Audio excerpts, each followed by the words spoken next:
I've been daydreaming about Tyranny. Leanna, too tempting. Good God. Little narrative distance? Not quite. This is a different kind of pretentious talking about games on the internet phrase. Suspension of disbelief. Because I think it came up the most in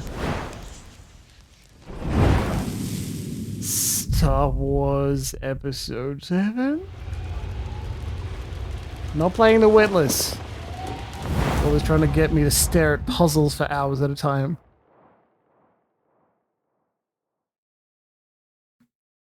Mm-hmm. I know your game.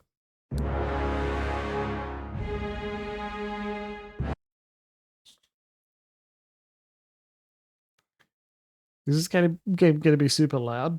Wom! Wom! Goodness.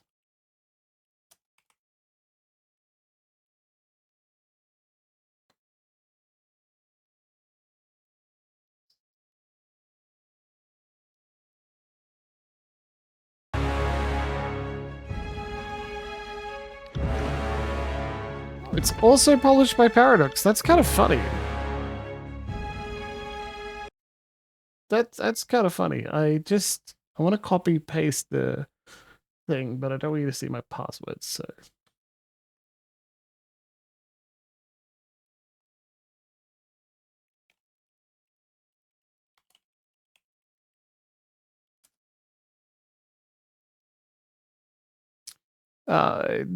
Comrade going, finally, a good game is not the only reason I'm like, well, maybe it's time to play.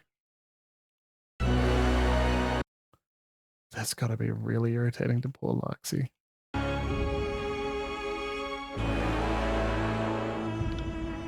The fuck are you talking about?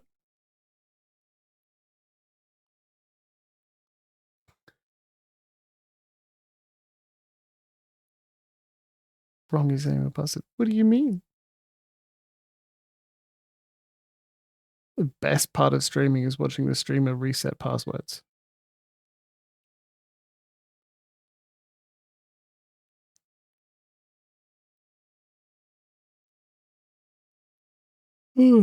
Okay.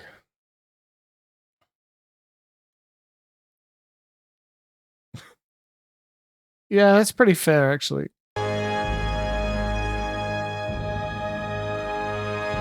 Hey. What do you mean? Not using my audio mixer. I honestly don't know what you're complaining about. That's from tears, bastards went cool. What? No. Yes.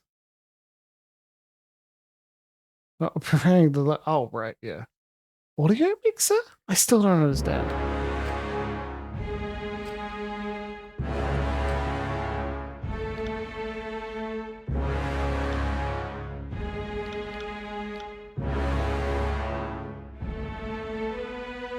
Thanks, Josh.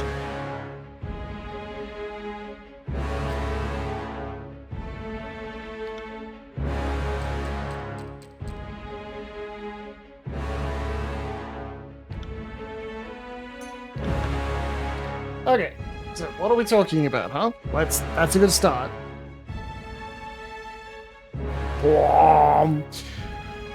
Right, so tool allows you to deploy individual programs into randomly Sonic Masters.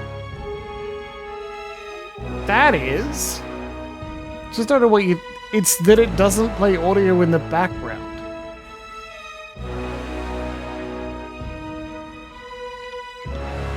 There's no turn audio on or off in background, which is a setting that always bugs me for exactly this reason. Yeah? That is the... That's a bit that bugs me. Right, so, remember Pillars? The whole reason I started streaming in the first place and turned out loving it so much that I've kept going for years? I know where it is. Oh my god! I'm gonna find you and splash this water in your face. They're gonna deal with it. It's perfectly reasonable. Totally fine. Not even an issue. I could mute it, I guess.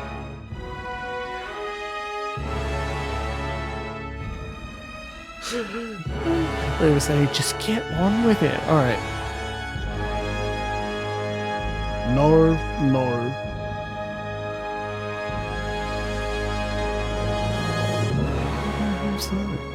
Combat AI? Great. See, we're not doing any of this. Right. So.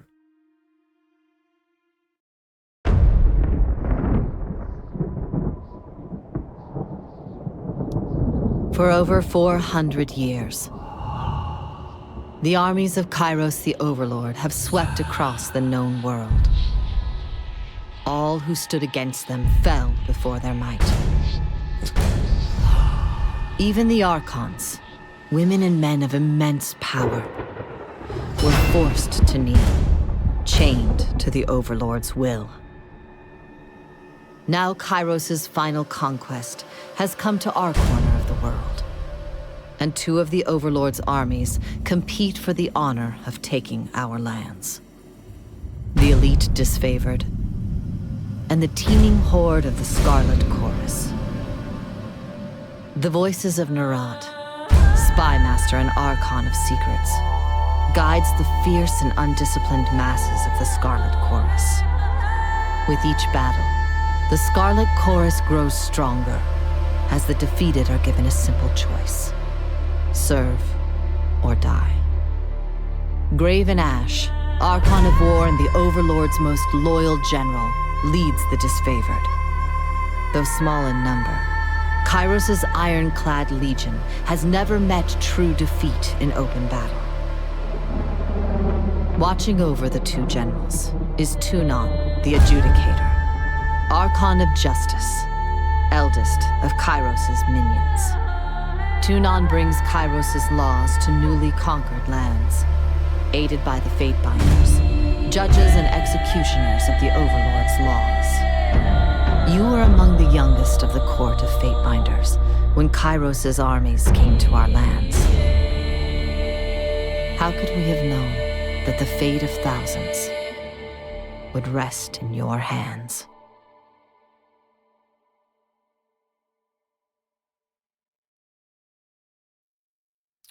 Okay.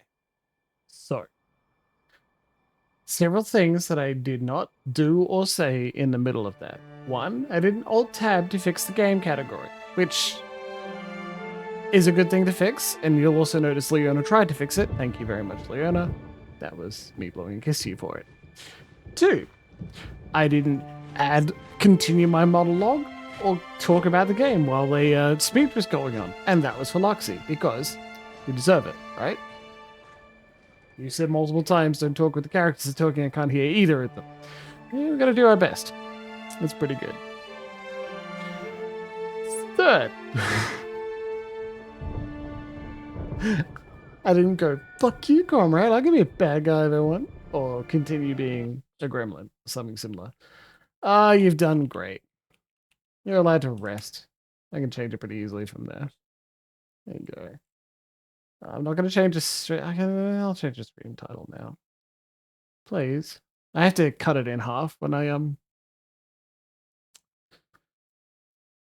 Oh, look. Hey, I want to show you something. Something I absolutely know definitely exists.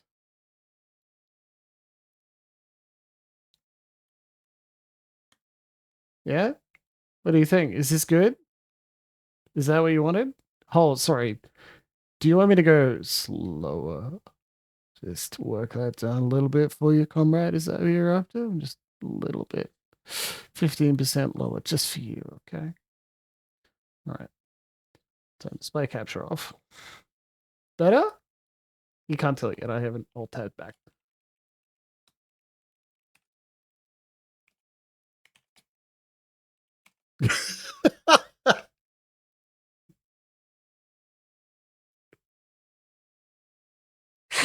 Comments about what color I'm gonna dye your hair would be kind of mean. Is that what we're saying here?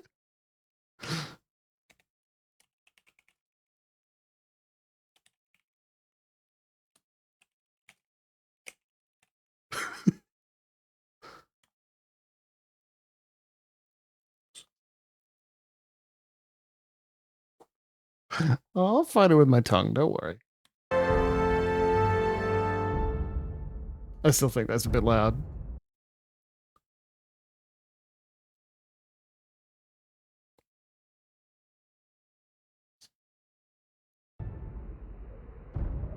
Okay, cool. Dude.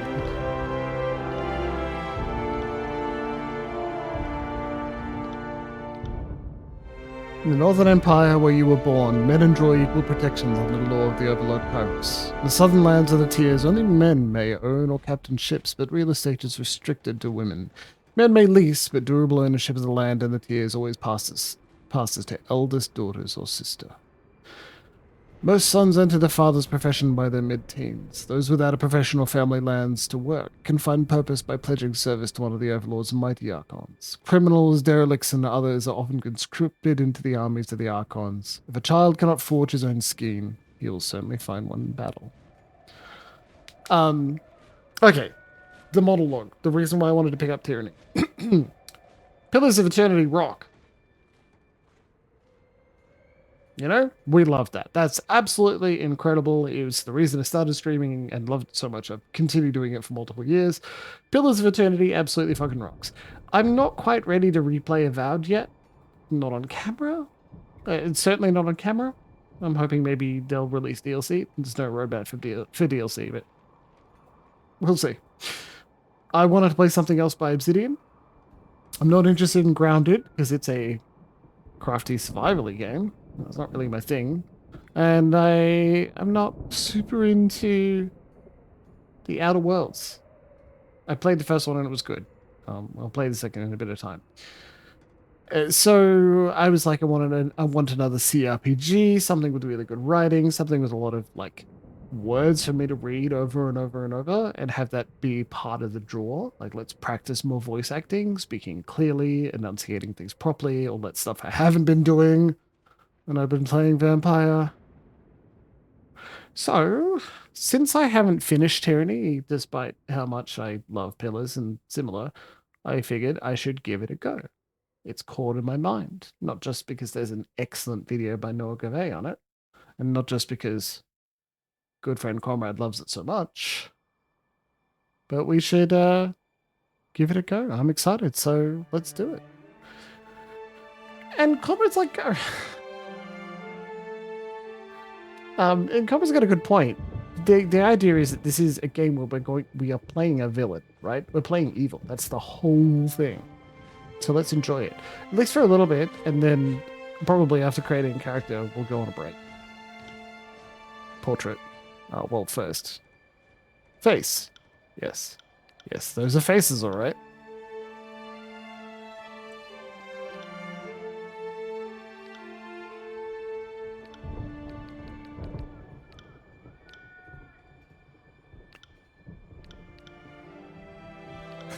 Got it. My wounds are slowing me down. I need rest. Hey, who's that? Will do. Interesting. To battle! Flawless! That remind you of anyone?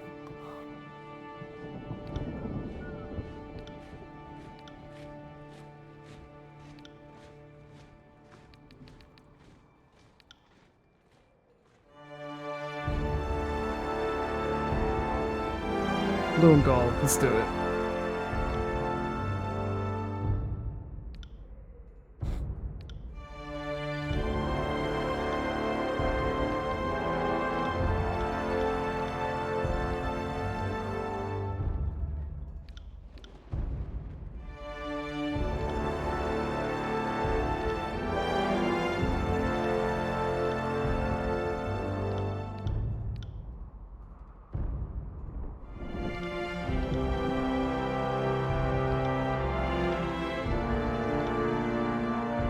I guess literally everyone is sassy tonight, huh?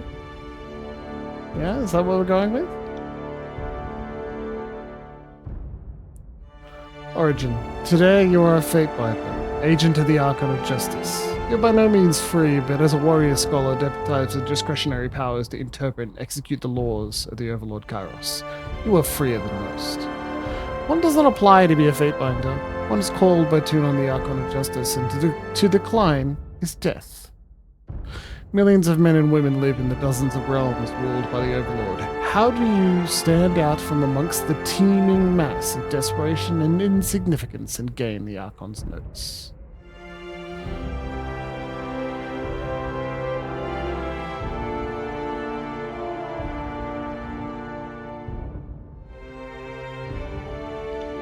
Soldier. Unable to settle the year's accounts with grain, your parents offered you as a tithe to the Overlord instead. Seeing your first battles as a child, you've known all your life how to fight, how to stay calm at the sight of blood and disembowelment, and at the sight of blood, and how to survive, rely on your fellow warriors. Deemed smarter than the average killer, you were groomed for command and given an education in letters and numbers. With rumors of war, it seemed recruitment into the disavowed legion would be the obvious match for your skills, but the Archon of Justice is known to say that good iron is not used for swords and good minds are not used for soldiers. Claimed by Tunon, you were instead drafted into the Court of Fatebinders, where your martial skills were put to use in the enforcement of Kyros' laws. Who are these proper nouns? Well, good thing we can mass over and see. Disfavored. Disciplined and battle-hardened, the disfavored are an elite legion in Kyros' army. They spearheaded the conquest of the younger realms, finding themselves always outnumbered but never outclassed, led by the steadfast and dutiful Graven Ash, whom they follow with obsessive devotion. They are committed to imposing their interpretation of order upon the relative lawlessness of the tiers. Oh, thank you, comrade. I didn't even notice I made that mistake. The Legion only tolerates Northerners in their ranks, priding themselves in their high standards and cultural purity. Claimed by Tunon. Tunon the Adjudicator is the Archon of Justice, ruler of the conquered realms and arbiter of disputes. Oldest of the Archons sent to conquer the tiers, Tunon speaks with Kyros' authority. His true appearance remains hidden behind an iron mask, the face of judgment. Tunon is an impartial, sober creature, wholly obsessed with justice and order. Though assumed to be a powerful combatant, Tunon rarely strays from his throne room, entrusting this court of fatebinders to act as his eyes and ears, as well as judges, juries, and executioners. Primary expertise. You were trained in the following combat style. Greatsword. Dual wielding. Choose an ability. Slice or flurry of blows. Flurry of blows. Believing that all of his agents should be well-rounded, Tunon ordered that you receive training in a secondary combat style. Fatebinders are often deployed into treacherous circumstances, and one's ability to adapt to unexpected changes, like sudden violence or illegal entanglement, can represent the difference between life and death. Atrophy.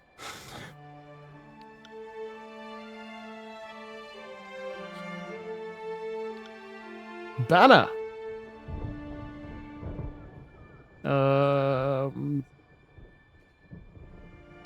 you go. No, we're gold and blue. That's our thing. It's going to be our colors, character colors.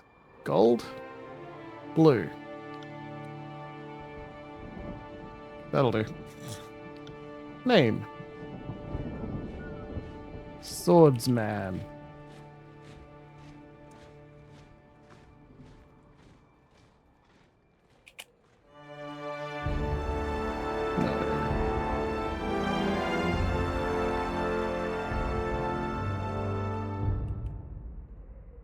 No.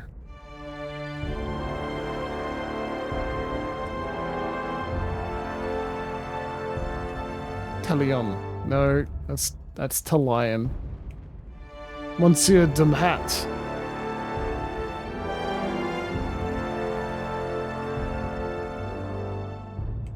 Monhas. That'll do. Light. Finesse. You got dual wielding. You need to take these. Atrophy spells. Like this. Okay.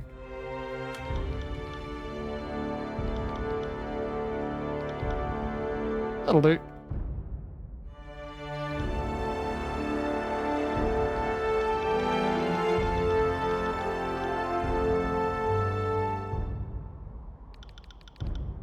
We've got to take the You're a Big Nerd skill. Why would we not take the You're a Big Nerd skill? We always need it. Conquest. Now, I'm not going to click Conquest because it's time to have a break. We'll be back shortly. Enjoy the break.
It's fine. Oh, hello. We're back. Let's go. How do you want to continue? Selecting the conquest option will allow you to place your Kyros' conquest of the tiers, choosing how your character was involved in the invasion. You definitely should do that. I can't think of a good reason why you wouldn't, why you'd want the quick start. Even on a replay, it's worth doing the whole thing. I've also had a thought about this. I would rather be a diplomat. Though they would never tell you why, Kyros bestowed great wealth upon your family for some unmentioned service. And your parents used this wealth to have you raised far from home. Your childhood was a nomadic tour of the Tyranny with hired tutors and fleeting friendships. Where others had stability and routine, you had a worldly and varied education. A careless word in a far-flung city landed you in legal trouble, and you were taken before Tunon the adjudicator and made to stand trial. Not only did you plead your innocence, but you turned the accusations around on the accuser for wasting the court's time. The Archon of Justice concurred. Amused by your wit, wisdom, and adaptability, Tunon claimed you as his newest enforcer. We'll still do combat, dual wielding, and atrophy spells. Will be Monhas. We don't need that much quickness, but I really want to turn up wits and resolve. Because dialogue. We're going for a lot of dialogue here.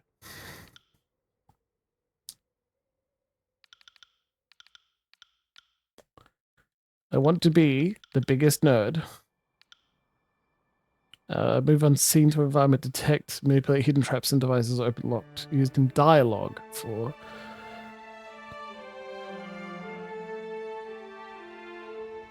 history of the world, intimidated physically over power. Let's take that up to there.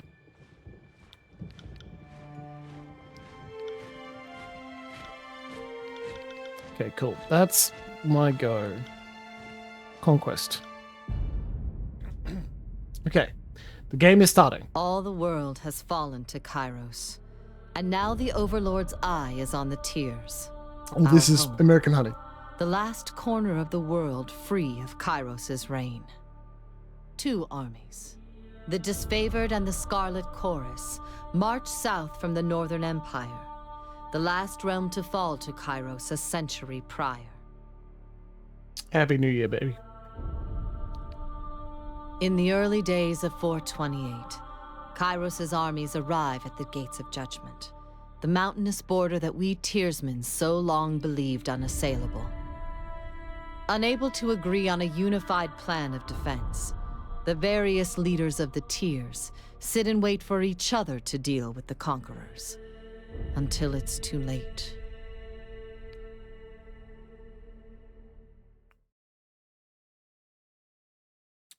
During the conquest, you will decide your character's actions during Kyros' invasion of the Tiers, shaping the world through which you will adventure over the course of the game. Each choice you make affects your character and how major factions of the Tiers respond to you. Your decisions matter. Choose wisely. 428 Tier, Year 1 of Kyros' conquest.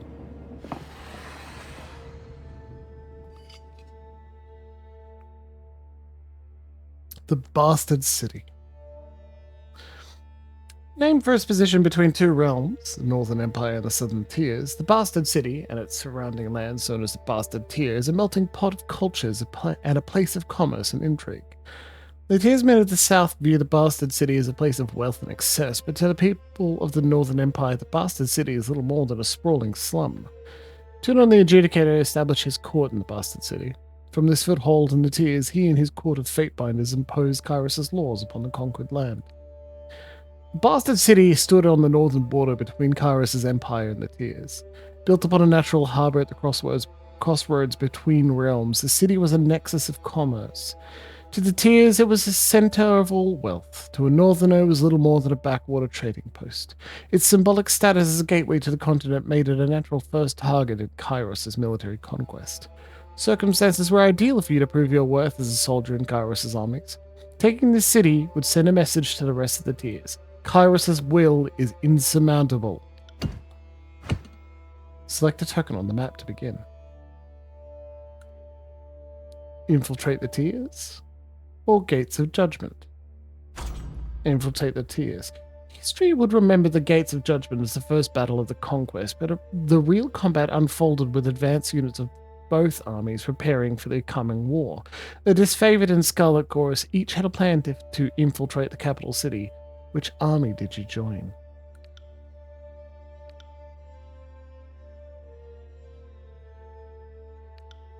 You lent your skills to the elite disfavored scouts to capture a border garrison. Graven Ash insisted that an early victory in the offensive would boost the morale of his troops and diminish the haughty overconfidence of the Southerners. The oath-bound scouts identified a modest border defense and collaborated on an organized attack that would leave the enemy uncoordinated and cut off from aid. You oversaw the preparations and offered your opinions on the strategy. When the clashing of swords and spears fell to silence, followed by the cheering of disfavored scouts, you were the least surprised.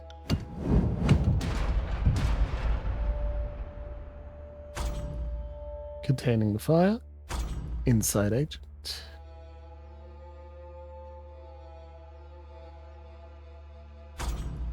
Inside agent.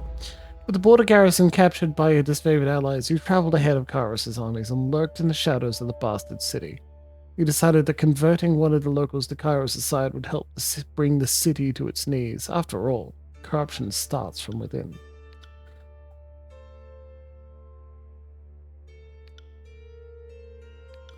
You came to an arrangement with a well-known smuggler who knew how to sneak agents of the Scarlet Chorus behind the city walls. The Scarlet Chorus were better operatives than soldiers, and this work required a subtle touch.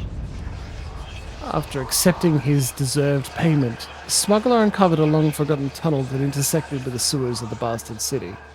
Armed with maps of the subterranean layout, your Scarlet Chorus allies fanned out to occupy various city districts under cover. They spent the ensuing weeks murdering key officials and sabotaging defenses wherever possible, weakening the tier's capital under the very noses of its leaders. Betrayal of the Bastard City. Your tactics of infiltration placed you in the Bastard City ahead of the main armies. Your work softened the city defenses for the arrival of Kyros' forces, but you wanted a decisive gesture that would give your allies a meaningful advantage. How did you assist in the fall of the Bastard City? Duel the city marshal, incite a riot, spread fear through assassination. You gain an ability for this. Warrior's Respite, or for incite a riot, Searing Palm, or Concealing Shadows.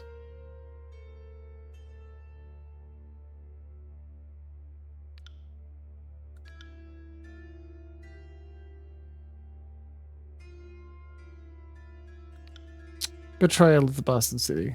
You challenged the commander of the Bastard City's defenses to an honorable fight to the death. The disfavored wished to spare soldier lives for the battles ahead, and civilian lives for occupation. Once per minus damage and plus health. The city marshal was an old but experienced fighter, and his value to the guard was an accepted truth. After making guarantees for your protection, you met him in the square of the market district and fought in the view of 10 onlookers. The battle drew on longer than you thought possible. Good fortune struck when an ornamental chain hanging from the marshal's armor snagged the quillion of his sword, granting you the opportunity to end his life swiftly. Kyros' forces celebrated your return to camp and the dissolution of the enemy morale. All agreed that the Bastard City was poised to crumble.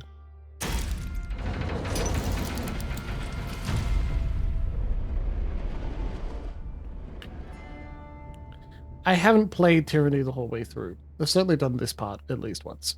It's not an incredibly subtle game. We are working for the evil overlord. We are moderately high in his... they actually have no gender. Estimation. Right? We've done awful things. We'll continue to do awful things. The Bastard City, 428 TR. Well, yeah, Comrade knows more. He's our expert this time around. Bastard City settled into a new state of normalcy, where every tower displaying Kyros, banner. Your name was whispered alongside rumors of a decorated career to come. The army is divided into two fronts and migrated south. Tudor sent word that you were either to join the next frontier, of Kyros' conquest, either as judge and overseer of the settlement of Leathan's Crossing, or as a war advisor with the armies advancing into the realm of Apex. You can only choose one of these locations. Lethian's Crossing, deposits of iron made the settlement of Lethian's Crossing a strategic war asset. Kyros sent the forge-bound smith mages of exceptional skill to establish a flow of weaponry. Tudon, the adjudicator, sent one of his fate binders to ensure the enforcement of Kyros' law. Or Apex. We'll go into Apex. The troops of the mountain realm of Apex stood idle in the safety of their valley, biding their time as their neighbors in the bastard tier fell. In the second year of war, a joint force of the disfavored and Scarlet Chorus crossed over the mountains to take control of the tier's central valley.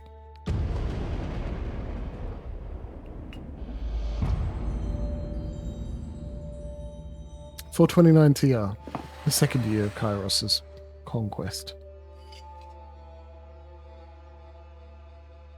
Apex.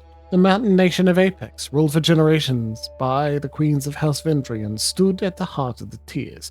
No army could bypass the landlocked realm without leaving their flank exposed to attack. By the second year of the war, the disfavored and Scarlet Chorus had pushed deep into the tiers. Elements of both armies were dispatched to conquer Apex. Tudon assigned you to accompany them, tasked with bringing Kyros' law to the territory, as well as keeping an eye on both armies. Denial of Strength, or the Battle of Edgering Pass.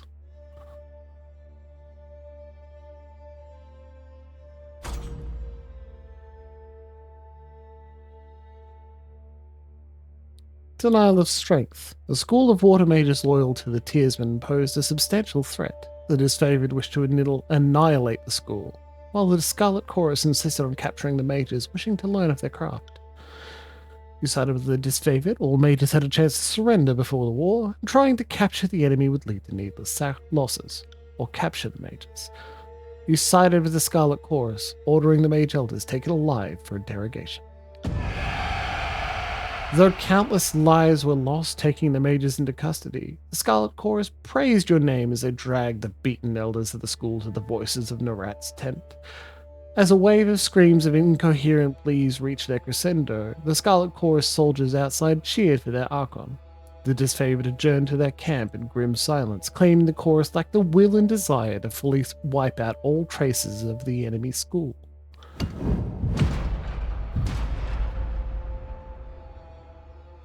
Captive Captain? Or poisoning the well? Hoping to break the siege, the Scarlet Chorus agents poisoned the Apex water supply in secret. Days later, uninformed disfavored scouts died of illness. Outraged by the failure of communication, the disfavored demanded that the Chorus agents be turned over to them for punishment. Deny the charges, or punish the saboteurs. You upheld the charges, ordering the Scarlet Chorus agents delivered to the disfavored. Justice would be served, but at the risk of seeding discontent between the two armies. Denied the charges. You denied the complaint. Tragedies happen in war, and the act was not targeted with intent at the disfavored. The reality was more honest than the satisfaction the disfavored so wanted. The Captive Captain. When Kyros' forces captured a celebrated enemy hero, the armies bickered over his fate. The disfavored wanted him set free to convince his peers of Kyros' mercy. The Scarlet Chorus wanted him flayed and staked as an example. Use the captain to send a message. You agreed with the disfavored plan and sent the enemy captain back with a message. All those who surrendered or cooperated will be treated with deserving respect as subjects. Kyros' peace. Or the Scarlet Chorus used the captain's body as a grim warning.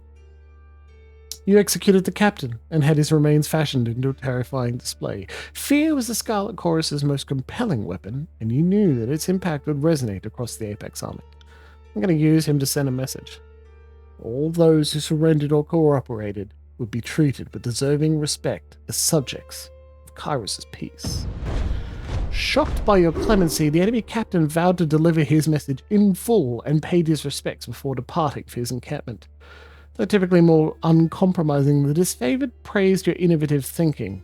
The Scarlet Chorus despised what they viewed as resources wasted only to release a known enemy back into the wild. The Fall of Apex. With the defeat of Apex and inevitability, the armies of Kyros met to discuss how to put an end to this stage of the conquest. Both armies agreed to send an offer of parley. Along with their acceptance, the enemy requested that you appear at their meeting. Word of your fair dealings had apparently spread to their ranks. How did you orchestrate the surrender of the realm of Apex?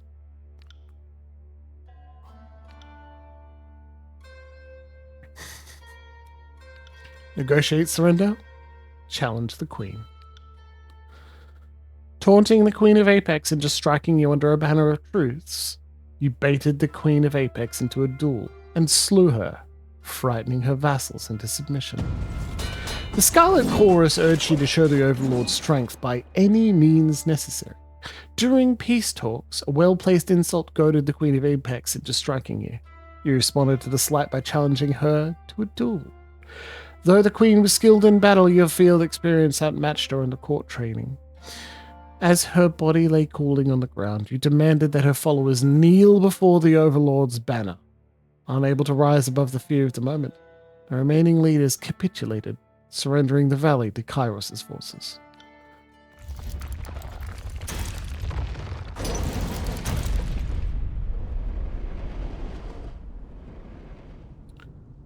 Apex. 429 TR. The land of Apex finally rested in the hands of Kyros' forces. The Scarlet Chorus paused to revel in victory while the disfavored prepared for the next fight, affording themselves but an evening's rest. Kyros' armies radiated out from the conquered citadel and worked their way across the tiers. The disfavored and Scarlet Chorus aimed to dominate as much territory as possible in the coming year. Your distinguished reputation in Kyros' military left the choice of a next destination yours to make. Stalwart, Vellum Citadel, or Azure. Stalwart, with its easily defended position and enriched military tradition, the realm of Stalwart was the most formidable realm in the tiers. Vellum Citadel. Kyros' conquering gaze fell upon the Vellum Citadel, its treasures, its knowledge, its secrets. Or Azure. Kyros dispatched the Archon of Stone to subjugate the nation of Azure. Well, I think we should take Vellum Citadel. Secrets, knowledge, nerd shit. 430 TR, third year of Kyros' conquest. Vellum Citadel. The Vellum Citadel was an archive and library of massive scale. Its inhabitants were known as a school of Ink and Quill, a circle of mages that, centuries ago, carved out their own mountainous refuge on lands unsettled by the other major realms. Legend said that the Citadel housed a treasure trove of arcane knowledge. The Overlord's spies infiltrated the school and confirmed as much. The time was ripe to send a detachment to the Great Library Fortress and force the scholars to yield to Kyros.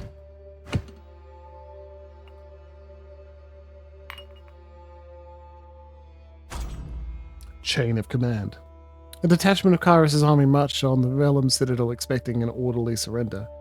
As they neared the main gates, a blast of arcane energy struck the commanders dead. Suddenly, the highest-ranking officer alive, Kyros' forces looked to you for the next steps. The call weighed upon your mind, as it had an immediate influence on soldier losses. Order Scarlet Chorus to attack, or order the disfavored to advance.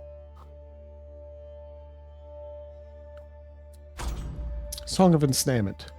Sirin, Archon of Song, used her power to enthrall enemy mages who crept beyond the citadel walls. After Kyros' forces rounded up the arcane practitioners, the disfavored began executing the newer captives before they could share dangerous knowledge. A crime under Kyros' law, with the Scarlet Chorus. Muzzle the mages, or punish the disfavored. You calmed the disfavored with a compromise. The sages' mouths would be bound with iron bridles, preventing them from speaking their forbidden knowledge. Or punish the disfavored. You punished the disfavored for executing mages bound to the Scarlet Chorus, ordering that several disfavored soldiers be given to the Archon of Song as their personal bodyguard. I think, let's go with Chain of Command. Order the disfavored. You ordered the disfavored to advance their shield wall, knowing that a handful of Kyros' elite soldiers could hold off the attack until the Scarlet Chorus retreated. You knew the disfavored the disfavored would despise you for any losses at the Scarlet Chorus's expense, but that was a small price to pay for saving lives.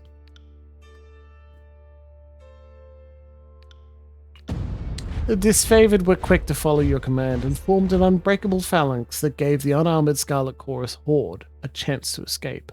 Only once they returned to camp did the singed and maimed disfavored take issue with their orders. As far as they were concerned, the Scarlet Chorus should have taken care of themselves. If they weren't equal to the challenge of defending their brethren, then they had no place in this conquest.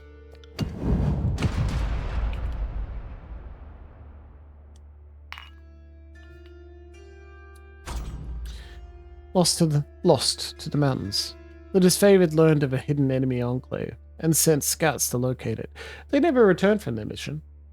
The remaining disfavored soldiers demanded that you send the Scarlet Chorus to retrieve their scouts, but the Scarlet Chorus flatly refused to fall into the same trap. They recommended that the scouts be treated as wartime casualties. Order Scarlet Chorus to send scouts to locate and rescue them, or consign the disfavored scouts to their fate. The elite of Kyros' army could not return on their own, and there was no sense in wasting the lives of the Scarlet Chorus to find them. Or plunder of parchment. The army captured a supply caravan overflowing with arcane books. When the disfavored started a bonfire of forbidden texts, the Scarlet Chorus rescued the tomes from the flame and attacked. Had all the texts. Destroy the texts. Grant half of the scrolls to the Scarlet Chorus. You decreed that the disfavored are welcome to burn their half of the plunder, but the Scarlet Chorus has rightful claim to the other half, provided you first review the texts to eliminate any that touched on forbidden knowledge. The Scarlet Chorus agreed to your generous terms, and you set a pouring over every manuscript before it was handed over. The work took several evenings, and you came away with a glimpse of truths better left unknown. Taking the burden upon yourself was a less risky alternative than disseminating it among Kyros' ranks, but it didn't help you sleep at night. The Edict of Fire. Disgusted by your approbation of the Scarlet Chorus, the disfavored forces withdrew from the field of battle. Your small detachment now lacked the manpower to take the Vellum Citadel. Tunin sent word that Kyros' patience had run thin. The Overlord would cast an Edict of Fire on the enemy. The parchment arrived in a slender case of engraved iron. Written upon it, the words of a spell powerful enough to destroy the Vellum Citadel. You had the choice of when to read the edict. Reading it at sunrise would offer your enemies no warning of the devastation to come. You could also wait until sunset, giving them ample time to flee or make amends. Give no warning, give 1 day's warning. Claiming they still had spies within the Citadel, the Scarlet Chorus urged you to warn the mages of the Overlord's edict. Granting their request, you met with the enemy under a blue flag of peace and warned them of their doom, giving the Chorus spies and the enemy a chance to run. You confronted the mages with a warning and hoped the message was received. The hour before sunset, numerous figures were spotted fleeing the Citadel. As the sun dipped under the horizon, you read the words of the edict.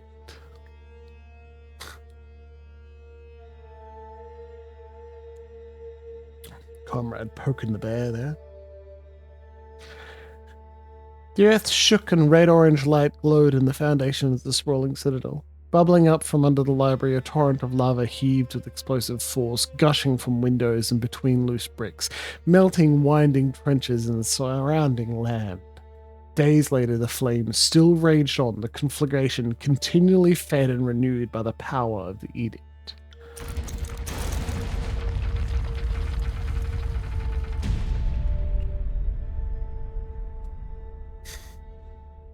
Not a great choice, that is correct. The armies of Kyros left the devastation of the Vellum Citadel in silence. From that day forward, the Tears came to know the once noble citadel as the Burning Library. This was an undisputed loss of resources, knowledge, culture, and life, but a message had been sent. The Overlord will not tolerate defiance. You didn't have long to rest before Tunon called you into service once more. You were one of the last to depart from the mountains, and as you journeyed off, you spotted a few campfires in the mountains. They were mere specks, dwarfed by the inferno, the last gasp of survivors, or perhaps looters from Kyros' armies bored and daring enough to pick through the ashes.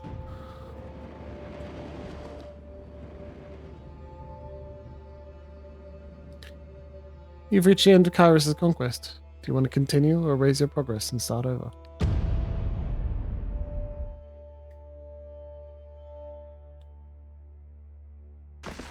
The year is 431, and Kyros' invasion has shattered all major opposition in the tiers. The Younger Realms, the Bastard Tier, the Free Cities. All who defied Kyros lay broken by battle, or bowed in surrender. The two armies of the Overlord, the Disfavored and the Scarlet Chorus, now control our lands. Not just racist, but like absolute classist superiority complex, massive jerks. These are your allies, fucker. Choose one or two. But our will is not yet extinguished. Not entirely. In the Valley of Vendrian's Well, those of us unwilling to bow to Kyros have banded together in defiance. Violating an oath of surrender from 2 years prior, we have staged a bloody uprising, murdering the Disfavored and Scarlet Chorus garrison in a midnight assault. With their main forces spread across the tiers, the Disfavored and Scarlet Chorus redeploy to Vendrian's Well to crush the resistance. But months pass with no definitive battle. As disagreement and discord paralyze the Archons, we bide our time and wait for our message of insurrection to spread across the tiers. Yeah, compared to the slaving, raping, mind controlling, Belican hold horde, absolutely. But as soon as you go, no, fuck it, I'll side with them, you're allowed to be relatively free. You just need to kill that which you loved and held dear beforehand. That's all. That's all. It's fine. Villains. Tyranny. We take the word seriously. Above the table, like one layer above, Tyranny is like the cult classic fan favorite, sort of. Like fans of a doomed genre, fans of a doomed series sort of thing, because you'll notice that this was published by Paradox. Paradox holds all the rights to it. So unless Paradox says, okay, Obsidian, go make another one, it's never going to get a sequel. It's never going to get any fiction, licensed tabletop role-playing game, lore information, nothing. If you like Tyranny, this is what you have. One game. And that makes people sad. And they should, because not just the proper nouns you've noticed that have been lovingly drizzled all over us here, but it's deep. So much really interesting thought has gone into Tyranny and its world, and it's going to see one bit of fiction. And I am excited to experience it together in a way that, like, I have not finished it. I've been through 2 most interesting things to say about his themes out of any Obsidian. I reserve judgment until we finish the whole thing and we can talk about it together, but yeah, I know you said what you said. Not to jostle the dynamic around, but I kind of want to go find one of my lovely new tools. The Overlord is not amused, and Kyros has one message for the Archons. Crush the Oathbreakers or die. Kyros backs this threat with an edict, a magical commandment that can slay all in the valley should the order be ignored. The honor of proclaiming this edict fell to you. Sent across the mountains to Vendrian's Well, you carry the Overlord's edict to read before the Archons. As you finally make your way through the winding mountain passes into the valley, the ground trembles, and Kyros' magic seals the way behind you. You are trapped in Vendrian's Well, with Kyros' armies and the Oathbreakers. The only way to survive is to fulfill the terms of the Overlord's edict, in any way that you can. Like, to make it clear, this edict, we will get more time to investigate it, but from here, just going over what we saw before, Kyros gave an edict that said the library will burn, and then whoomp, it's on fire, and it doesn't appear like it will ever stop burning. Kyros is incredibly incredibly powerful. In ways we don't understand. And hey, does this game engine look familiar? Reopened them on House, I presume? We've been expecting you. Paradox account reward. For using your Paradox account, you've received Sanguine Scroll and Wrought in Ruin. Welcome to Tyranny. If this is your first visit to the world of Tyranny, watch these windows to help you become familiar with the game. You can disable tutorial messages at any time from game options. Bronze Axe. Phalanx. A cool spear, huh? Sanguine Scroll. Blood of the Fallen. Fringes of this scroll is splattered with blood that is not faded and retains a sickening moisture. Corrode armor. Steel armor, okay. In 1 meter around you. Oh,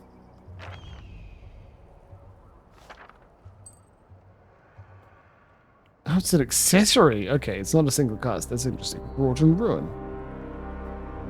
Yeah, Comrade's got it right there. That's exactly right. Rogue's leathers, yeah. Bink. There you go.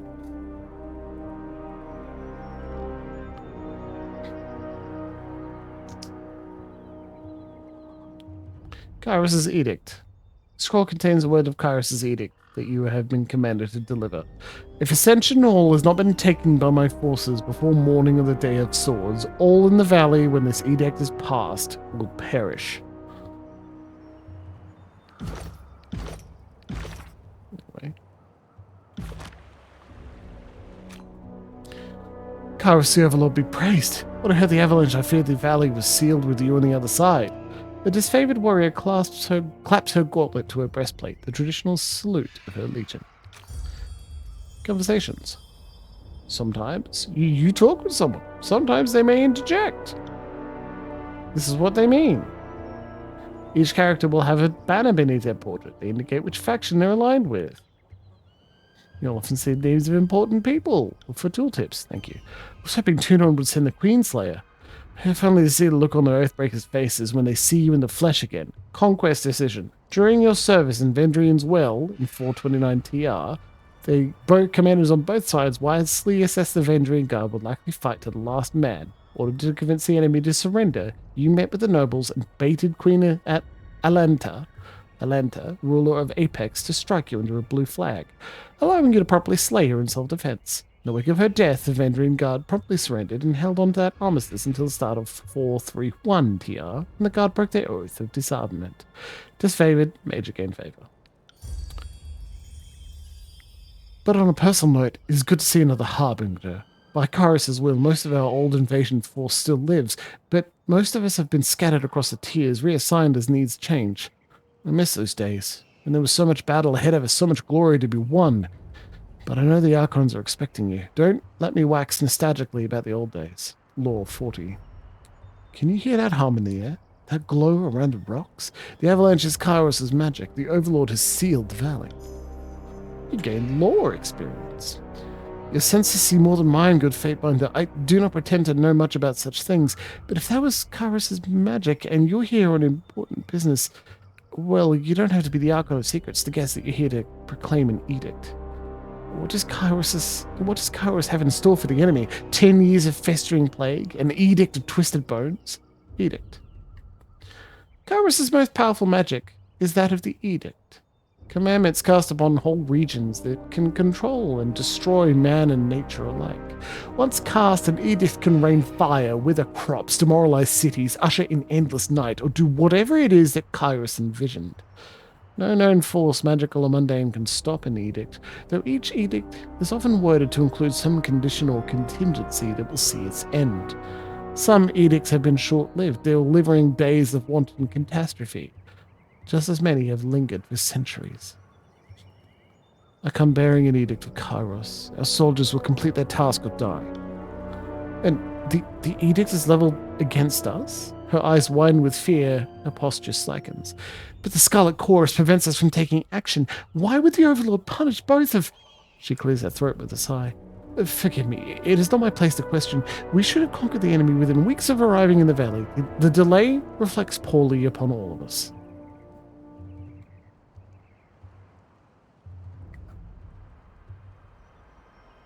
If we all follow Kyros' will and stop the insurrection, no harm will come to any of us. Disfavored, gain minor favor. If following orders and killing the locals will save our lives, you don't have to tell me twice. And I sure hope you don't have to tell the Archons twice either. She looks at you with a nervous smile. Still, this is all coming from the fire starter, the fate binder that made fire bubble up from the soil and reduced the Vellum Citadel to ash, so you'll forgive me if I'm still terrified all the same. Well, you've travelled a long way. I won't keep you further. I'm sure the Archons will want to hear from you at... Her voice falls silent, her attention snapping eastward with alarm. Did you hear that? More runners. Third time this week. The Oathbreakers keep trying to send messages through the mountains to gather help from outside the valley. She points over the collapsed path by which you arrived. But they're a bit late for that now. Come, let's show these Oathbreakers. Good fight.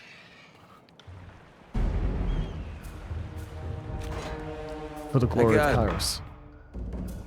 So, he's using Cleaving Strike. Hey look, game mechanics. Touch of Atrophy. Flurry of Blows. Thrust. So let's move in and thrust. Combat! Plausible real time, I know. Always perform basic attacks or the Fist of Fighting. You've got special abilities, use them. You can use abilities. Sometimes I've got talents, spells, combo abilities, artifact, reputation, stances. Use an ability, click it, then click it. Everyone has parry, dodge, endurance, will, and magic. You can hit, critical hit, graze, and miss.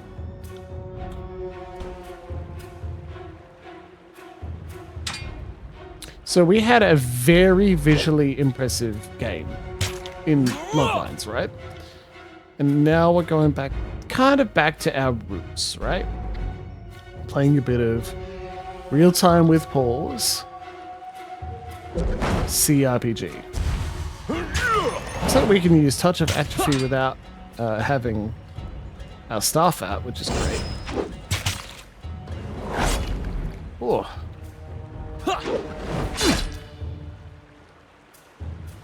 On it.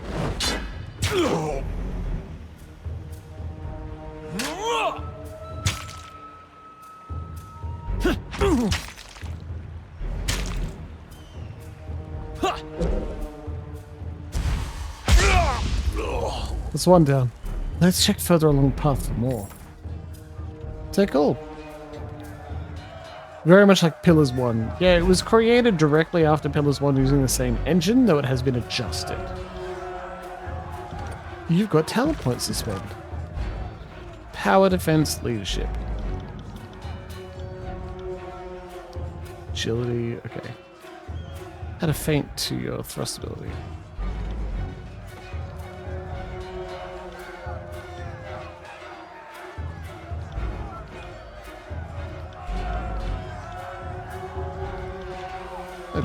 There we go. Spell creation. I don't know how this works. Created by 2 or more sigils. Core sigil determines the type of magic. Fire, frost, illusion. Expression takes how it comes into the world. Ball of fire, frost enchanting weapon. Then an accent. Can take a look. Select core, select expression. You need a lore skill. Then put it on a slot to give it to a person. Customize it by using different icons. You can give it a different name. You can modify the area of effect. Core.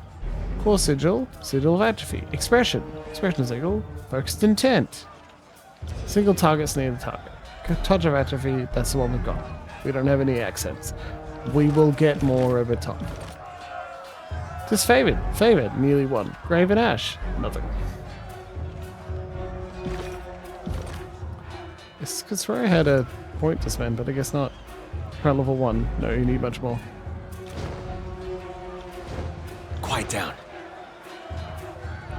Tab. Tab to highlight. There you go.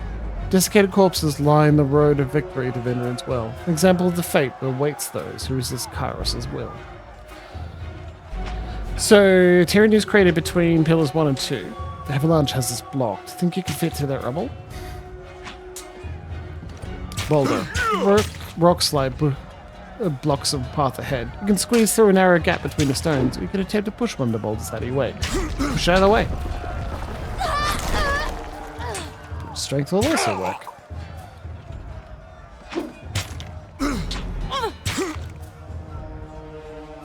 No friendly fire. Just ran a little blood, On huh? it.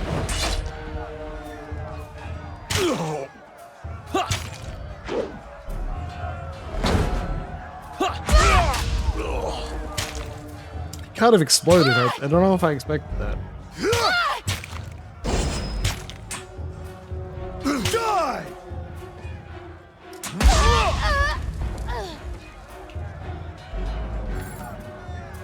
Free spear. It might be.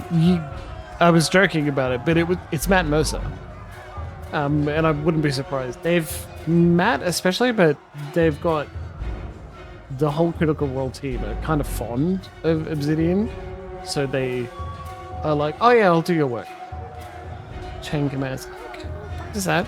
Don't bother with me. Go down the pass. Stratus. The soldier clutches his gut and winces. You can see a hint of entrails between his fingers. You're wounded and it's not trivial. He laughs through clenched teeth. This, but a scratch. I've seen twice as worse 10 times over. He doubles over in pain, gagging and shivering. If you'll let me help. I said I'm fine. The soldier moans and shakes his head. Graven Ash protects. You go on and help the others. He's gonna fucking die. Oh, free mushroom. Waking death. Revive when defeated? Jeez, okay. Several skulls, bleached by the sun and picked clean by carrion birds, are spiked on a roughly hewn post. It is the only heraldry the Scarlet Chorus needs.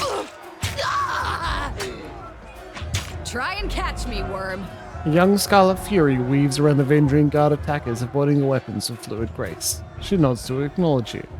Scarlet Furies are the elite fighters of the Scarlet Chorus, distinguished by their graceful attacks and murderous persistence. Better armed and trained than most Chorus conscript, the Furies are found among the vanguard of battle, their brutal displays of skill inspiring bloodlust in the masses and fear in the enemy. A breathless enemy soldier passes a glance to her countryman. This one's crazy. Too much lead in her water. We should cut our losses and turn back. Ha, Fate Finder. Here at last. Care to join me in putting these cowards out of their misery? She nods to the armed soldiers bearing down on her. Join the battle. Save something for me. For the realm of Apex, charge! Vendrian Guard level their weapons and advance.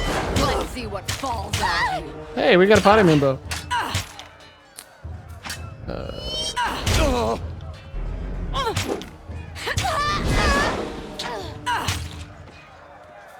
So she's got burning iron, You got it.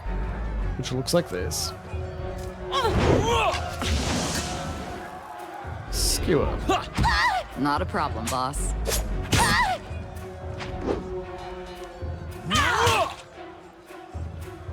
I got it. Phew.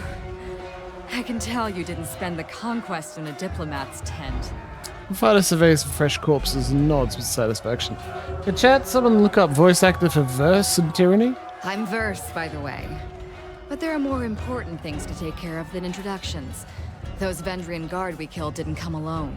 She gestures to the skirmish unfolding in the pass below, shaking her head. Why the Vendrian Guard attacking now? My guess? The Vendrian Guard are testing our strength in battle, learning how we perform before they organize a real offensive. That, or they're really desperate to get beyond the mountains and couldn't wait until nightfall. You fight like a storm. What's your role in the army? A Scarlet Fury, one of the elite killers of our ignoble gang. You'll see more than a few of us around camp, but don't let that fool you. We're a rare breed. Most of the soldiers in the Scarlet Chorus are little more than farmers and children armed with rusted forks. Makes them easier to control. The voices of Narat called his best fighters to this siege. There must be something important about Vendrian's well, though don't ask me what. The Archon isn't in the habit of spilling secrets. I'm ready if you are. Eager. I like that. Before we go, you might search among the remains of our fallen comrades. Wherever they're bound, I doubt they'll miss their boots, much less any rings or any useful iron they might be clutching. These were first introduced by Kyros in the early years of the Northern Conquest. The currency of the divided realms was of questionable value and easily counterfeit. And rings offered the promise of a shared economy, simple enough. for anyone to understand. Today, they are the standardized currency across all known lands of Taratus. Their commonality and ease of transportation quickly made rings a preferred unit of trade, even in realms where Kyros' peace is not observed. I see your point. Nice and practical. No reason to pity the fallen. Before Allegra long, clock. we might wish we'd joined them here. But at least we'll enjoy heavy pockets and warm toes. That's good. I don't recognize the name, but good voice on her, that's for sure. For the voices of Nerat! Vest furrows her brow and focuses down the battle to come.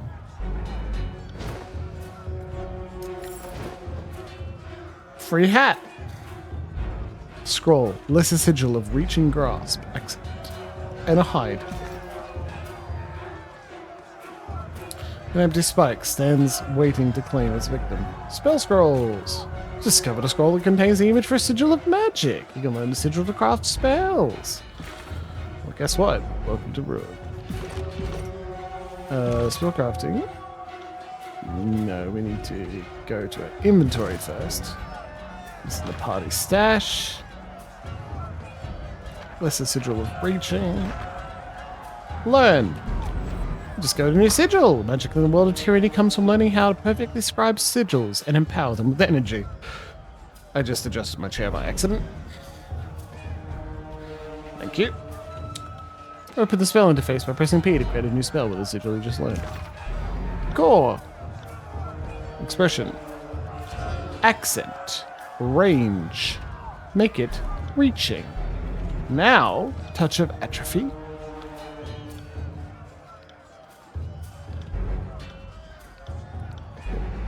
Update. Assign.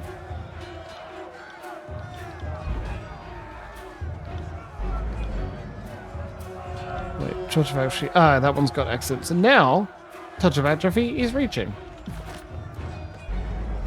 It's cool. You can do a lot of it, actually.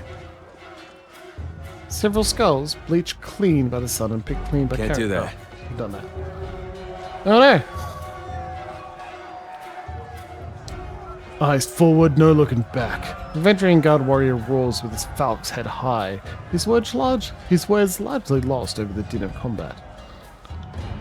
Queen Slayer! The warrior rears back his swinging arm as the invective hisses off his tongue. I've long dreamed of laying claim to your skull. So nice of you to present yourself. You just arrived at camp and they've already given you a title? Impressive. As the signals is meant to charge, a sound of chanting rises from the south, drawing his attention. Scarlet Chorus reinforcements, hurry! Mocking plays. Run down the Oathbreakers, let none escape!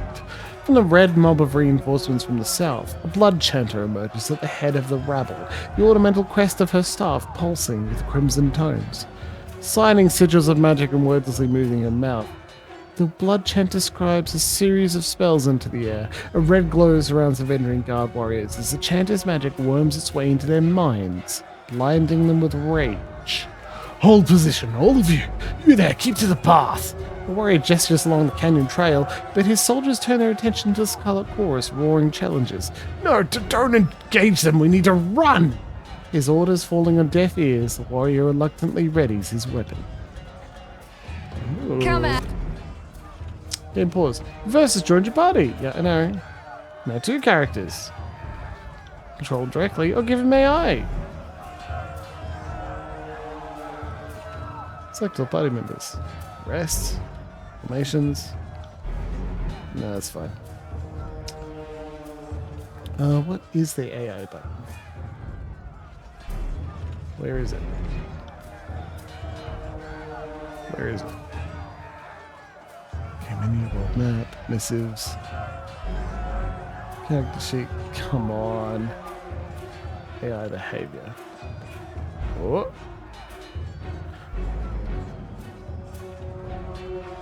Aggressive. Blade dancer. Save. Actually, better than that. Archer. Fight conservatively at a safe distance. Because we've already got a melee dual blade wielder. We don't need 2. There you go. Several stats abilities provided different benefits. Cool. So she'll be AI controlled, which is great. And you move in and...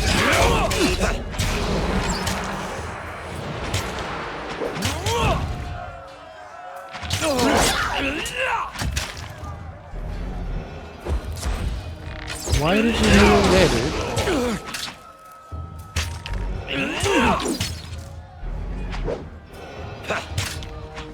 Oh, they're wounded.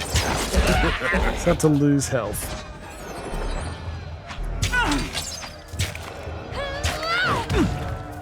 Main character's already down. It's pretty funny.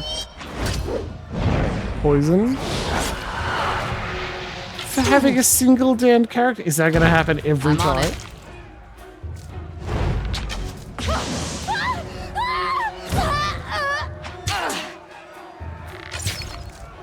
The other Scarlet Choruses are down.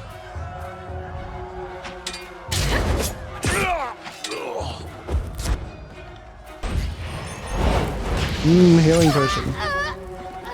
Whew.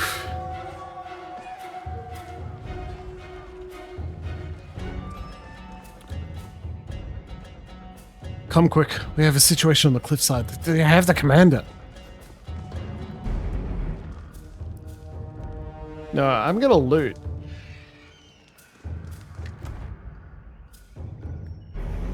Venetian Guard. Vendrian Guard. Heavy gauntlets.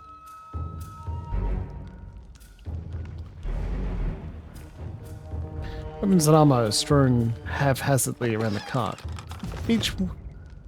Every blade shows signs of rust, and every piece of armor is in need of repair. I mean, the puzzle plus specifically for being less than the third fight in? That's funny. Weapons and armor are stacked with neat precision on this transport cart. Every spear is honed and oiled, ready for battle. Ooh, free mushroom. It's 10 lore. Kyros orders that original icon of the disfavored erased from memory. For over 100 years, the disfavored have kept the scratch out iconography wearing it with pride. Admiring the disfavored symbol. You may know one or two things about that.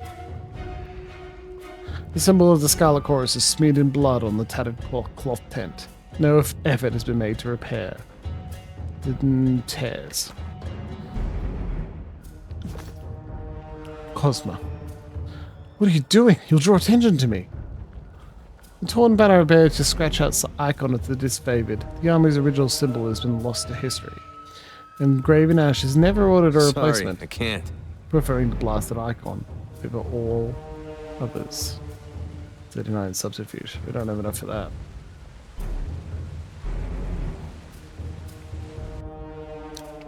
Stow your weapons, or we find out how long a man screams before hitting the ravine down below.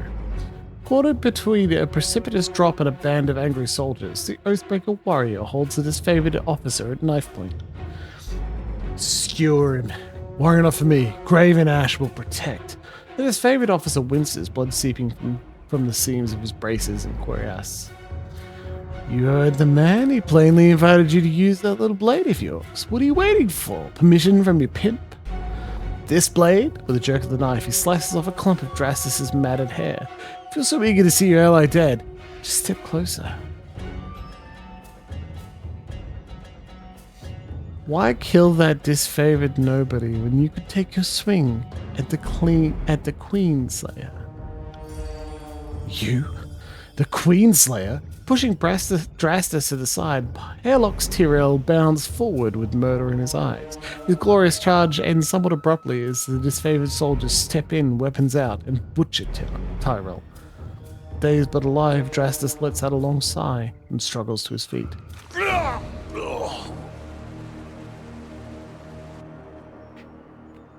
Kyros be praised.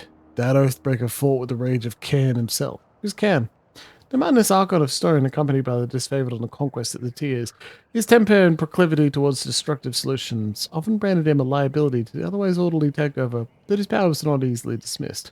During the Azure campaign, Cain went on a rampage, declaring himself independent of Kyros and the conquest an unlawful sham. Kyros drafted the Edict of Stone to put an end to the rebellious Archon, and his petrified corpse rests in the ruins of Azure to this day. Thank you, Fatebinder. I thought today was my last. By the look of it, I guess they thought as they swarmed past, maybe one might make it out. We found a few scraps of parchment on the bodies. Holds out a handful of crumpled parchments for your inspection.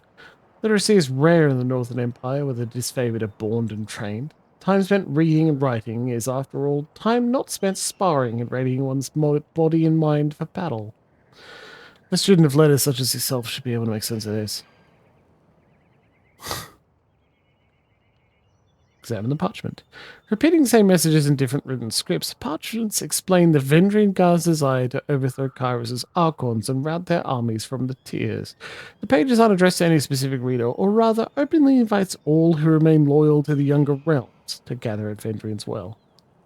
Recruitment material. They were trying to bring more traitors to the fight. Well, from the look of it, we kept them from slipping out of the valley. Whatever they hoped to accomplish, I think their plan died here. The Archons are expecting you. When you're ready, leave by the gate to the southeast and follow the trails down slip for a few hours. You'll see the campfires leagues away. Can't miss it. You're welcome.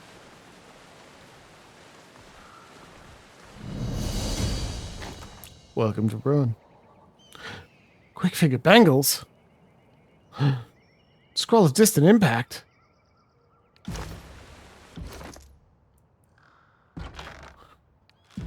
All items. Scroll of distant impact. Learn. A free fish.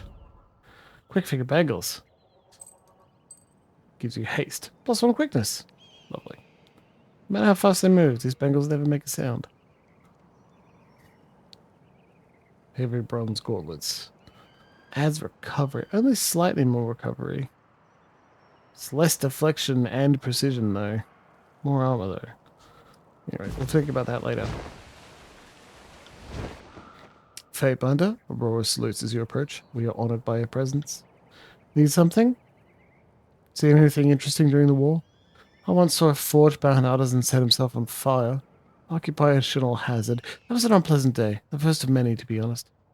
I heard about the edict you proclaimed to the burning library, but thankfully I wasn't there. One fire was enough for me. What's the situation here in Vendrian's Well? The Earthbreakers hold the citadel at the heart of the valley, the one built around the base of the spire.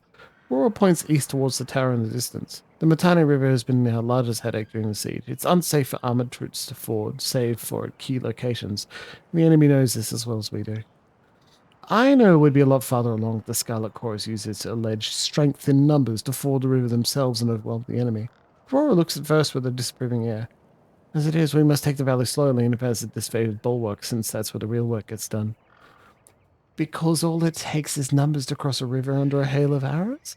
If the disfavored were quicker to act, maybe the Vendrian Guard wouldn't be so trained up to face us. If either of you was correct, the campaign would be over and it wouldn't be here. A fair point.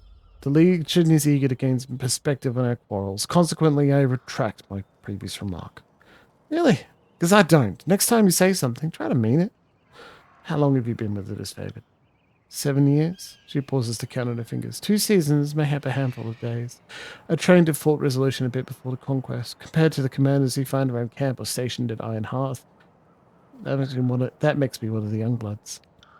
This has been a long and grueling campaign, but the end is in sight. We'll soon have the Oathbreakers back under control. Then we can rest, retrain, and even cycle out troops so we can see our families again.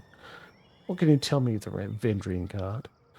At the last gasp of the younger realms, among them are warriors that escaped the bastard city siege, a few refugees from other victories, and a bunch of Vendrian locals with delusions of independence. These southern wastrels cannot match our iron, nor the chorus's numbers. What on Taratas gave them the nerve to rise up and ask for a second helping of battle is anyone's guess. Carry on. She taps a gauntlet to her breastplate and salute. Have a pleasant siege, Fatebinder. Moving cautiously. The once pure water Queen Lysarius' tears has run red with blood since Kyros' forces invaded. Climb the rope. You see a very old, broken section of the wall. There's a rope dangling down that has recently been used to scale it. Better climb it. What have we here? Well, we found a thing. A free potion of invisibility. Don't mind if I do.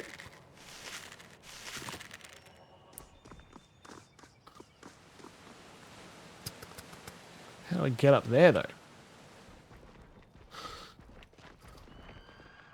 Fatebinder, what an honor to have one of Tudor's court visit our humble holdfast. Need supplies? Bursting with energy, the merchant slams her palm down on top of the crate. If so, you've come to the right place. This crate can hold so many goods. So what'll it be today? She spreads out a welcoming arm over her wares. I trust you've been granted proper stewardship of the goods you are peddling? Well, you see, Fatebinder. Merchant cranes her head over the side, scratching her neck. I think so. Been ahead of these bits of scripts. She reaches across the stack of provisions to snatch a scroll case.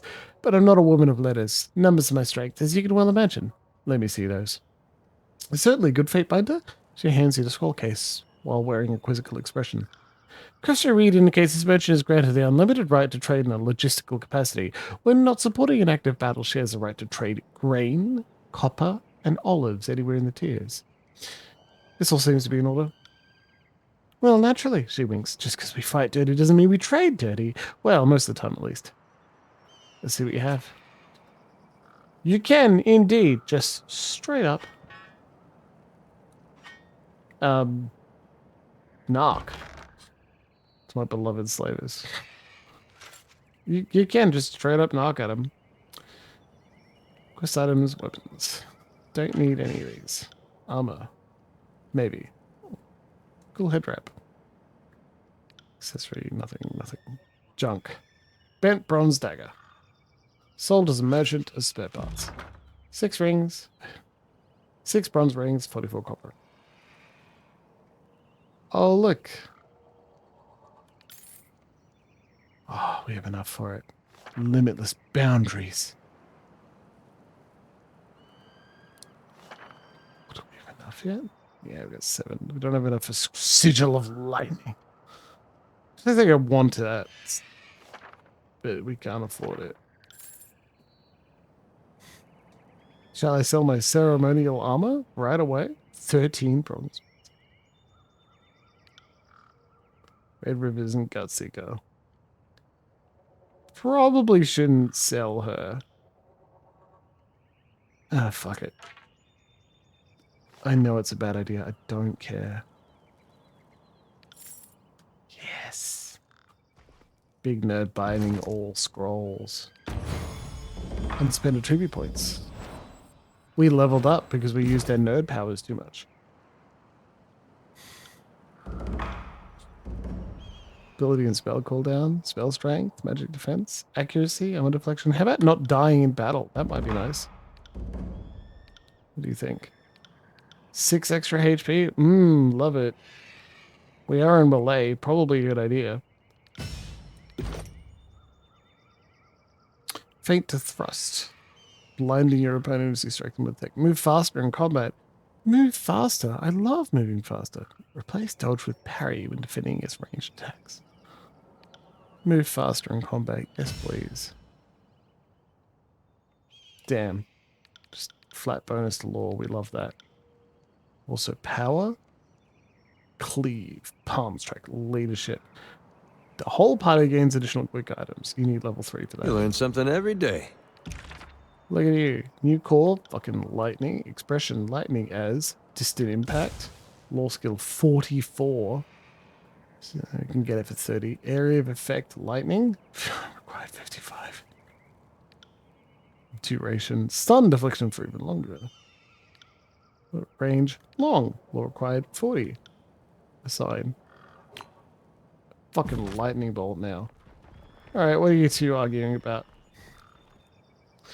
This prisoner said his name's Tarkus Deimos. Drastus lets out a long sigh, tapping his gauntleted finger to his temple. Then I don't think this is a complicated matter. He dies. His family's been a driving force in the Venturing Guard. Killing him should demoralize whatever's left of the Tarkus clan. But we must offer the enemy we must offer the enemy redemption. I'll say for the inbred nobles, just ask the Queenslayer. The chanter lets out a hearty chuckle through an incomplete set of teeth.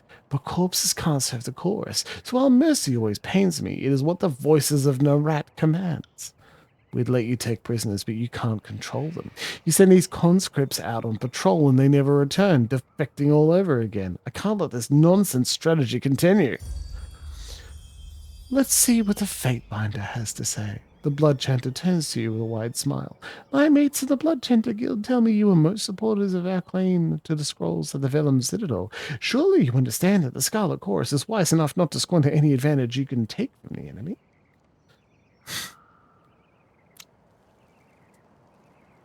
What gives? Last I was here, the disfavored showed a little more mercy to the enemy. Commander lets out a long sigh as he touches the wound by his neck. These filthy hill people spat on the surrender. We were fools to ever treat them as anything more than violent children. Mercy is what got us into this protracted fight. Let's not continue this mistaken strategy. Well, let's execute the Oathbreaker. One chance to surrender is enough. The Tearsmen can't be trusted. Rakes, thieves, and whores. Nothing more. We were far too merciful for the first time. Drastus nods to a nearby warrior. Have this one tied up. He and his friends can watch each other rot in the sun. I won't keep you here any longer, Fatebinder. I know you have important business in the valley. Drastus salutes you, his iron gauntlet rapping against his breastplate. For the glory of Kyros.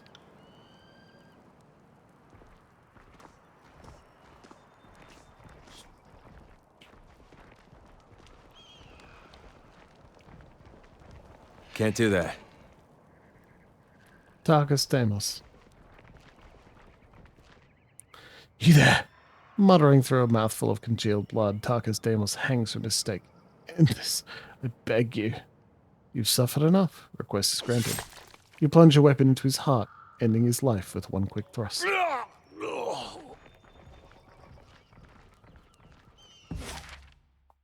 Where are we going? To his favorite camp. It will take you 2 hours and 45 minutes to complete your journey from Edgering Ruins to the disfavored camp.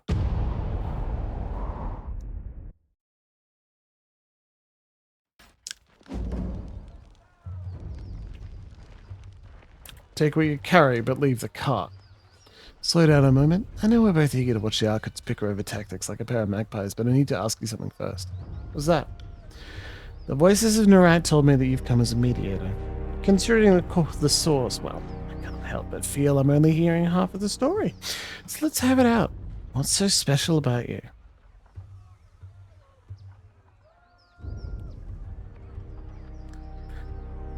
I'm here to deliver an edict from... Actually, fuck it. Subterfuge 32. Did the voices of Nerat ask you to spy on me? At a loss for words, first regards you with momentary unease. Well, are you even surprised? He's the Archon of Secrets. Knowing in advance is his business. So is snatching up any advantage over Graven Ash. Those two compete like a couple of new recruits for a spot around the fire.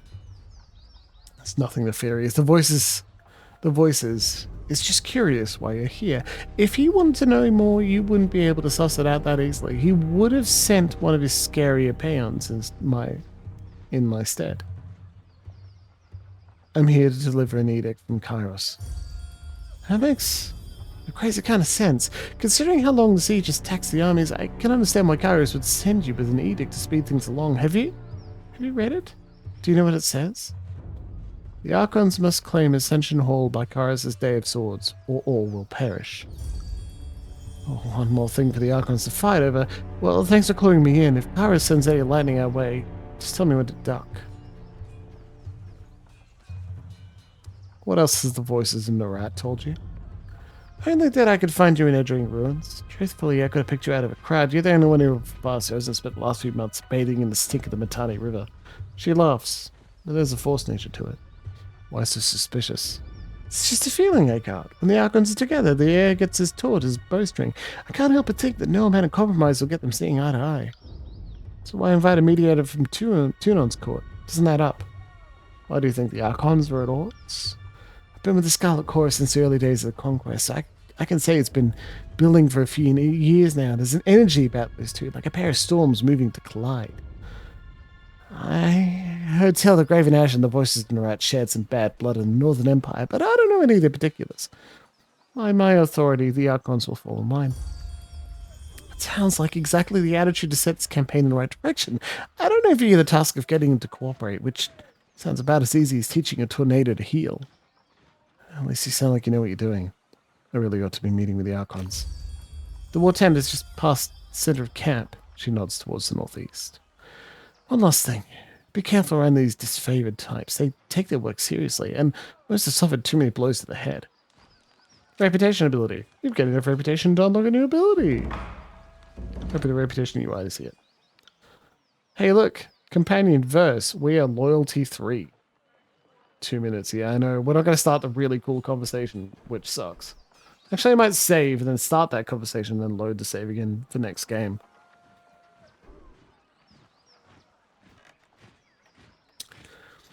She has death from above now. Launch us into the air, allowing her to unleash a series of well-aimed arrows into the target from above. Get to up to Fear 3. She gets a melee ability as well. Because... Okay, so... I'm going to save game. We're going to go talk to the voices of Narat and the leader of the disfavored because it's worth it. Where's your companion? Yeah, we're skipping along because I know it's 2 minutes for the end of the thing.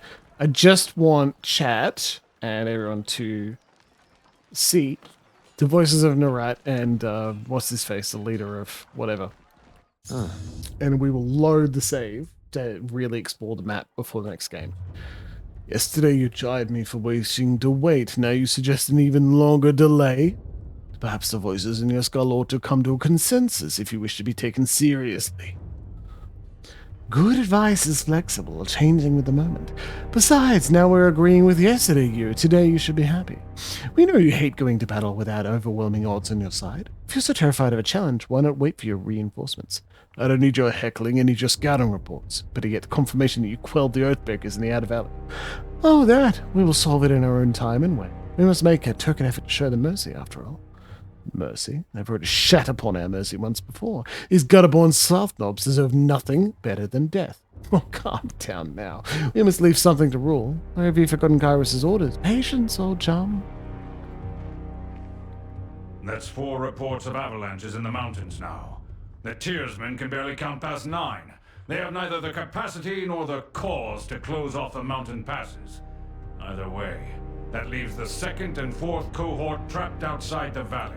The Archon of War pounds his staff on the ground to punctuate his words. A large and imposing man to begin with, his profile is made larger still by his hulking suit of armor that hums with mystic energy. Or it's the work of your perfidious Earthshakers. Only a fool would not suspect a traitorous Archon of poisoning the mind of his students with sedition. We would have killed the Earthshakers Guild for their master's treachery, but I'm sure you have some perfectly valid reason for allowing them to live as your pawns. The Archon of Secrets passes a scepter between his hands as he speaks, twirling the rod in hypnotic circles. You hear the voices in your head. Well, hello, Fatebinder. We'll be with you in just a moment. The emerald luminescence seeps from the seams of the Archon's ragged red robes. The glow is almost most noticeable where his neck ought to be. His mask seems to float and spin, never pivoting or bending naturally. Hey, watch yourself. When these two get going, you don't want to get between them. Verse whispers fearfully as she beholds the Archons. I always know you've run out of things to say when you resort to mocking my vassals. If we are to speak of treachery, why is it that my scouts see the Scarlet Chorus warriors defecting back to the Vendrian Guard? Your fearsome reputation has gone flaccid, for it seems you cannot control your soldiers, or perhaps you simply choose not to. My lords, the Fatebinder has arrived.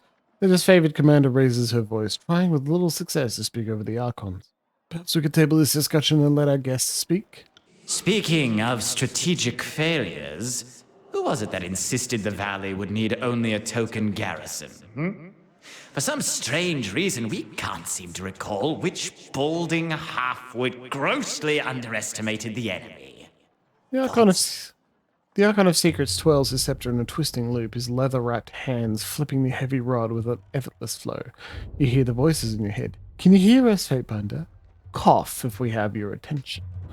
Anyway, so I just wanted to do a quick introduction to them to what's going on here, because the beginning of the game, as I understand, and I don't understand all of it, let's make it clear, is that there is conflict arriving between the two Archons in charge of what's going on here in this section of the valley.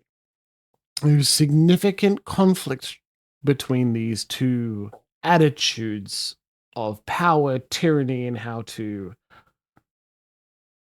use that power, how to engage with enemies, how best to subjugate your enemies, drive them before you, and hear the lamentation of their people. Doesn't have to be women. Doesn't have to be gendered. Let's make it clear. Lots of people can lament. I lament all the time. So at least due to my early understanding of the early parts of the game is bringing up the idea that these two individuals, these two Archons, are going to be in conflict, and it's your job to mediate that conflict, or choose one, tell the other to fuck off.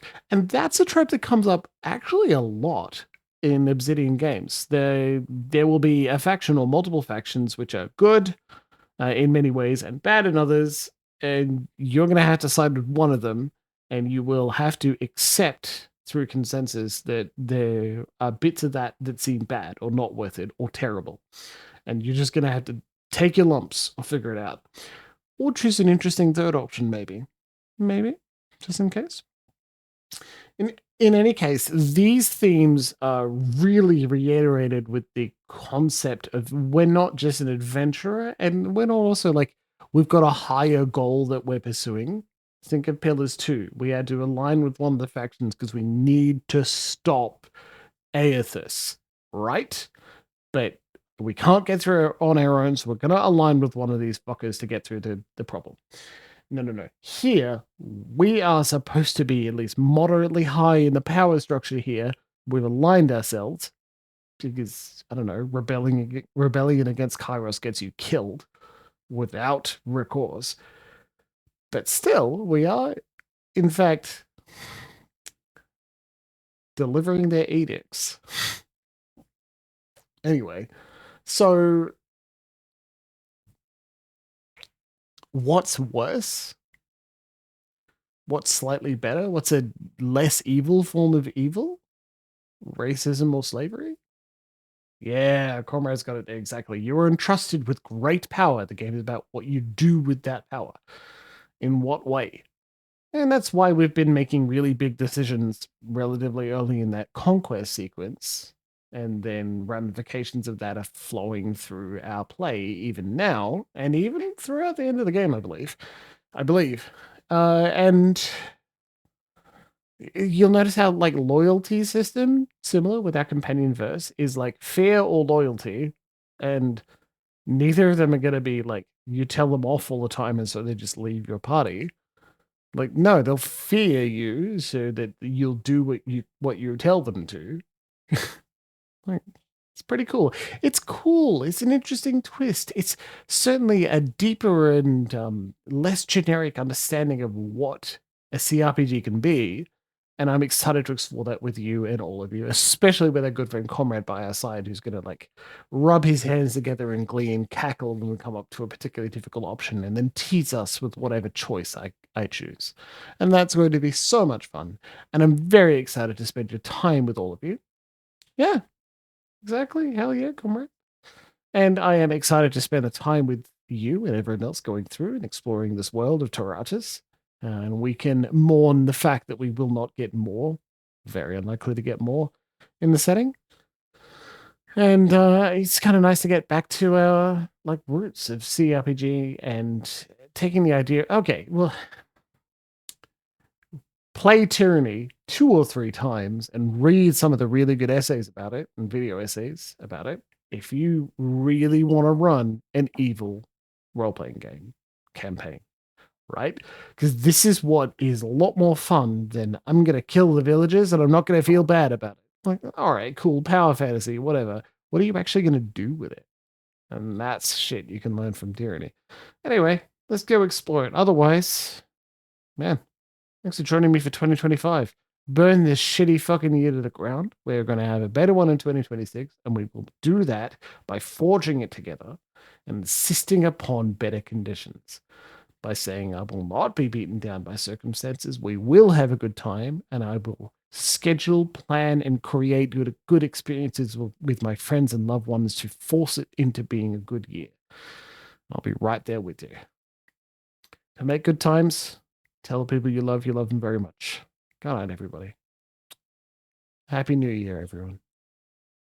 We'll see you again soon.